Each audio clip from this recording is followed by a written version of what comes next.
Bom dia, boa tarde, boa noite.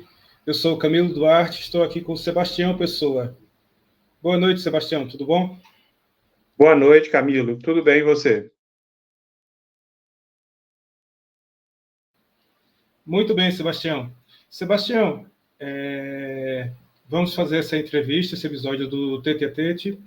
E a primeira pergunta que estamos fazendo aqui aos candidatos, e eu acho que é uma coisa que a audiência sempre pergunta, por que o PCO lança candidaturas? Por que o PCO participa das eleições dessa forma?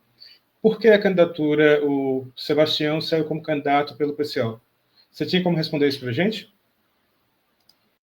Tenho, perfeitamente. Então, nós do PCO, nós disputamos as eleições, né, como forma de disputar o espaço, né, de apresentar as nossas ideias, de expor o nosso programa para a população, né, e as eleições são um momento em que a população tá ligada, né, no assunto, né, ela presta mais atenção na questão política, né, porque o que acontece? As eleições elas são de 4 em 4 anos, né? E nesse intervalo, quase não se fala de política, né? Geralmente se fala de política de forma negativa. E o PCO é um partido que vive política 24 horas por dia durante o ano todo, né? E nas eleições, né? Como a população está mais ligada, né? Recebe mais informação sobre a questão dos candidatos, dos partidos, a gente aproveita esse momento para poder lançar as nossas candidaturas e disputar com os outros partidos, né? E os outros candidatos a atenção da população para que a gente possa apresentar as nossas propostas, né? Basicamente seria isso.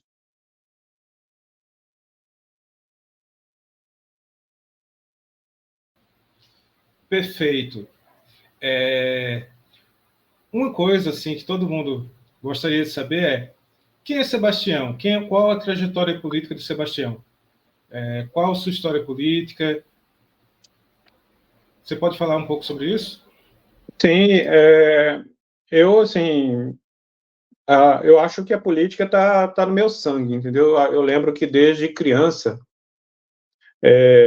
eu sempre fui uma pessoa do contra, entendeu? Uma espécie de ovelha negra da família, nos aspectos políticos, né? Eu lembro quando criança, eu uma vez fui obrigado a. Eu sou da época da ditadura, né? Não sei se você sabe, né? Eu peguei o finalzinho da ditadura. Então, teve uma vez que eu fui obrigado a ir para a Avenida Antônio Carlos, que é a avenida próxima onde eu morava, para balançar a bandeirinha lá para o presidente, se eu não me engano, era o Ernesto Geisel, né, que estava passando ali visitando o Belo Horizonte, passando ali pela Antônio Carlos. Isso me deixou, como criança, me deixou muito irritado, entendeu? Assim, eu não via sentido naquilo, né? E depois eu fui entender que a questão política ela é fundamental para que a gente entenda o mundo, né? Entenda o funcionamento do mundo. E aí eu fui crescendo, né? Depois dessas experiências aí quando criança, eu só vinha a me envolver politicamente quando eu comecei a fazer faculdade, né? Aí eu me participei do DA da faculdade onde eu estudava. Isso foi na época do Fora Collor, né? E ali eu comecei a me envolver com política estudantil, né? E cheguei a participar de um ou dois congressos da Uni. Inicialmente, naquela época, eu me filiei ao Partido Verde, né? Que na época ainda tinha alguma coisa de verde, né? Hoje, de verde, ele só tem o nome, mas naquela época ainda havia alguma preocupação, né? Esse partido ainda tinha alguma preocupação com a questão ambiental. Na época também eu tinha a ilusão, né, de que a questão ambiental ela poderia ser tratada dentro do sistema capitalista, né? A gente poderia conseguir livrar o meio ambiente da destruição através de políticas, né? Políticas ambientais.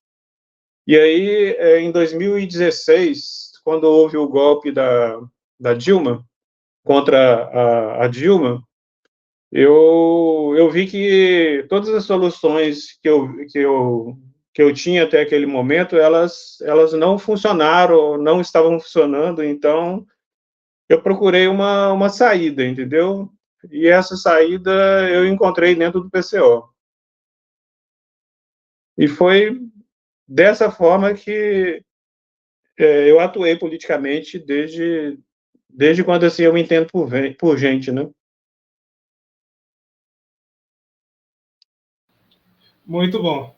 Essa experiência do golpe 2016 foi muito educativa. Eu estou Foi. escutando muita gente falando que aprendeu e se aproximou do partido com ela. Sim. Tem um ponto interessante, Sebastião, que a gente sempre pergunta aqui, e eu queria ver se você poderia falar um pouco sobre isso, que é a questão do orçamento público e da dívida pública. Você poderia falar com a gente aqui? Então, isso é uma questão, por exemplo, nas eleições municipais, esse tema ele é pouco abordado, né? Esse tema da dívida pública, né? A gente aqui está, eu, por exemplo, estou em Contagem, né? Que é a segunda maior cidade de Minas Gerais, né? Em termos assim de população e arrecadação. E aqui em Contagem esse tema da dívida pouco é referenciado aí pelas campanhas, né? E a gente sabe, né, que essa questão da dívida, mesmo que ela não atinja diretamente o município, ela é como se fosse uma enforcadura dentro para o município, né? Porque, por exemplo, você tem aí serviços de saúde de péssima qualidade, o serviço de educação é de péssima qualidade, ou seja, tudo que depende do poder público é de má qualidade, entendeu? E eu tive essa experiência pessoalmente, entendeu? Teve momentos em que eu precisei do serviço público de saúde e eu vi que as pessoas, né, às vezes morriam, né? Eu vi duas pessoas que estavam do meu lado morrerem ali na sala do ambulatório, elas morreram porque não tinham recursos, entendeu? Então, por exemplo, acabou o plantão do médico, o médico ia embora e deixava o paciente para trás, entendeu? Então, isso é o quê? Isso, eu penso que, por exemplo, se os médicos estivessem sendo bem pagos, né? Se você tivesse uma estrutura hospitalar adequada, essas pessoas poderiam estar vivas, né? Então, eu penso que essa questão da dívida pública brasileira, né, ela afeta diretamente a qualidade dos serviços que são afetados que são oferecidos para a população, né? Então, por exemplo, enquanto um rico vai para o Albert Einstein, o pobre ele tem que se contentar com uma UPA, entendeu? Onde os médicos estão ali mal pagos, entendeu? Com uma carga horária altíssima, né? A maioria deles são médicos residentes, ou seja, que não têm experiência. Por quê? Porque o médico com experiência, ele não quer prestar serviço no sistema público de saúde, entendeu? Então, vamos dizer assim, o que sobra, né, vai para a população, né? E eu penso que a questão da dívida pública, ela influencia muito na questão dos serviços que são prestados à população.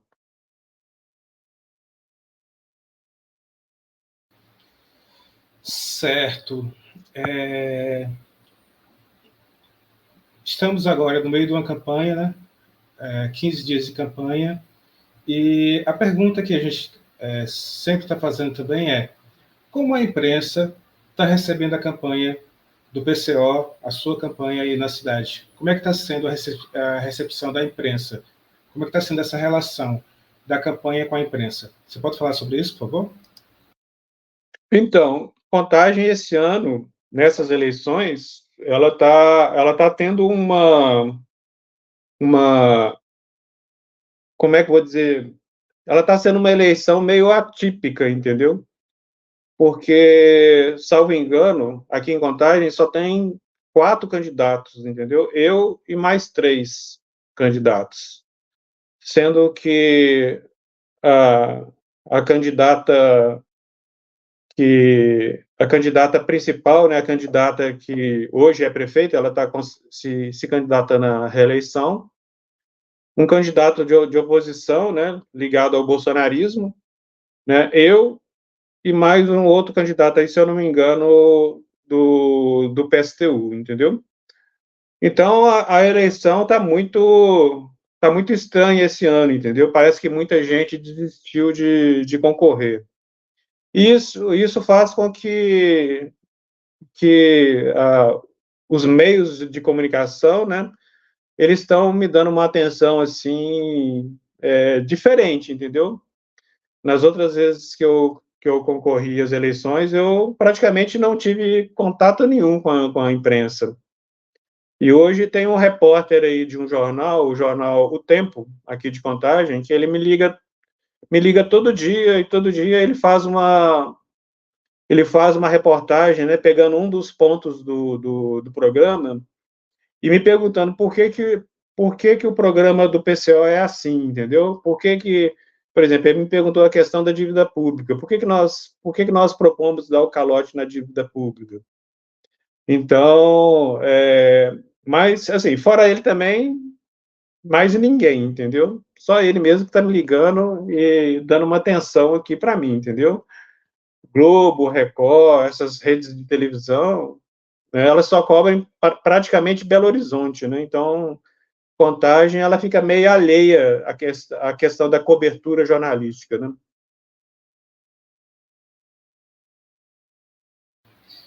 Tem um repórter aí que está sendo a exceção que comprova a regra, né?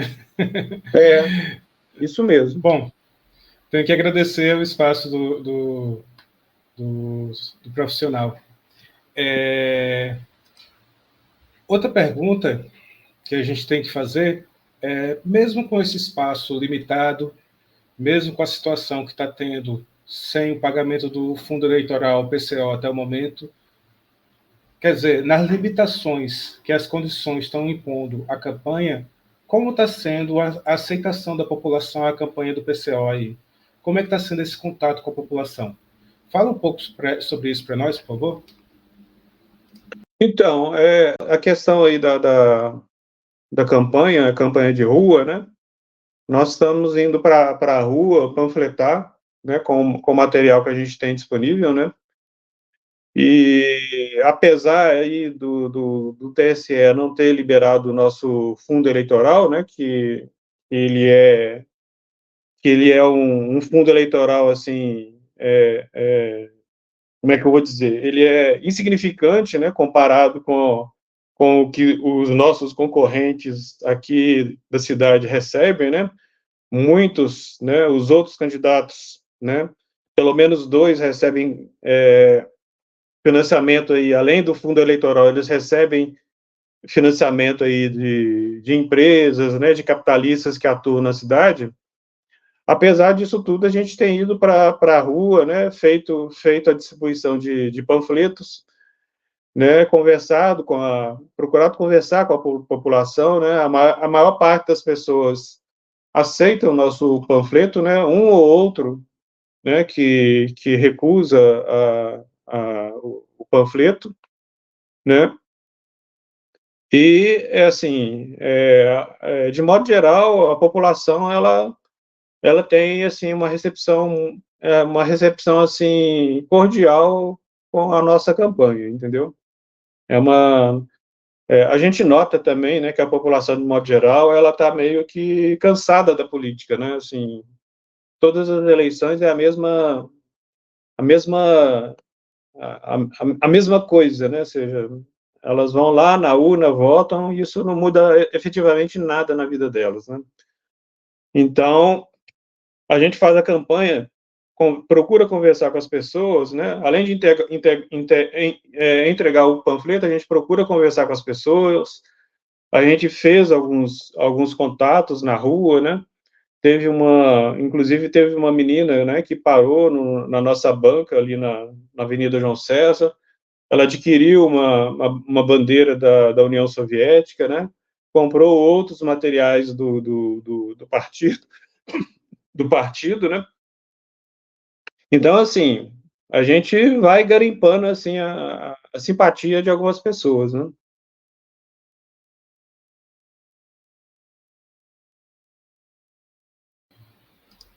Certo. Bom, uma coisa que a gente está perguntando também, já que está sendo colocado toda essa dificuldade com a campanha, inclusive que estão fazendo vaquinha e tal, uma pergunta que a gente sempre está fazendo é: para as pessoas que estão aí, que estão sendo parte da nossa audiência, como elas poderiam participar, contribuir com a sua campanha, com a campanha do PCO aí? Você poderia explicar para elas, por favor? Uai, então, as pessoas podem ajudar o partido de muitas maneiras, né? Eu penso que a principal delas, né, é vindo militar no partido, né? Ingressar no partido, né? Ajudar a distribuir os materiais, a participar ativamente das ações do partido, né? Que tem ocorrido aí diariamente, né? Em todos os locais, em todas as cidades, em todo o Brasil. Se a pessoa eventualmente não tem condição de contribuir com o seu tempo, né, com o seu trabalho, ela pode contribuir financeiramente, né, ajudando o partido a imprimir os materiais, a imprimir os panfletos, os jornais, né, os adesivos, as bandeiras, né, todo esse material que a gente usa durante a campanha para poder fazer a propaganda eleitoral, né? Então, assim, existem várias maneiras das pessoas nos ajudarem, né? Podem ajudar com o seu tempo, com o seu dinheiro, né? Ajudando com ideias, inclusive, né? Então, assim, o partido é muito, muito aberto a que as pessoas venham, né?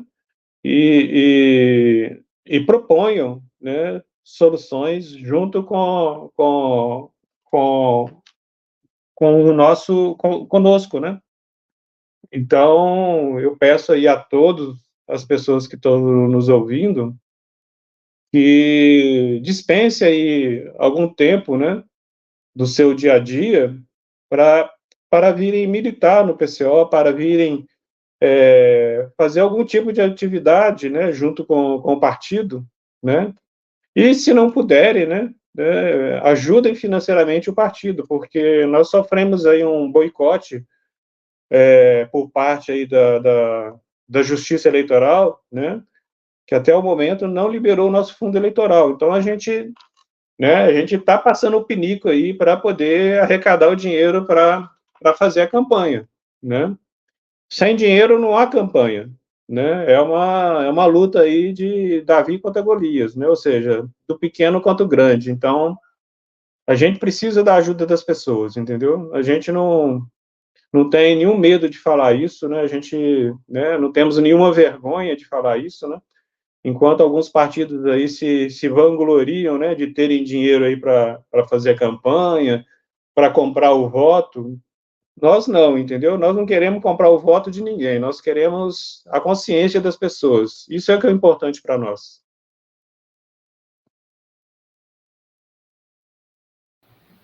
Perfeito. Tem mais algum ponto, alguma coisa que você acha que é importante e a gente está deixando aqui, que você gostaria de falar para a nossa audiência, assim, alguma coisa que você diz, olha, algum ponto que você acha que está faltando nessa entrevista, Sebastião? Então, eu queria pedir à população de Contagem, né, que nessas eleições, no dia 6 de outubro, né, eles reflitam, né, para além da questão do voto, que eles reflitam sobre a situação em que vive a cidade, né. Contagem é uma cidade, e eu moro em Contagem há 43 anos, né, e sou testemunha de que várias promessas foram feitas aqui para a cidade, né. A principal delas é a vinda do metrô aqui para Contagem, né. É uma promessa aí que foi feita por vários prefeitos, inclusive pela prefeita atual, né, e isso parece que caiu no esquecimento dela, entendeu? Então, assim, eu acho que a população de Contagem, ela precisa ter consciência dessas promessas que foram feitas e não foram cumpridas, né? E no dia 6 de outubro, né, votar, né, num projeto que possa trazer mudanças efetivas para a cidade, né?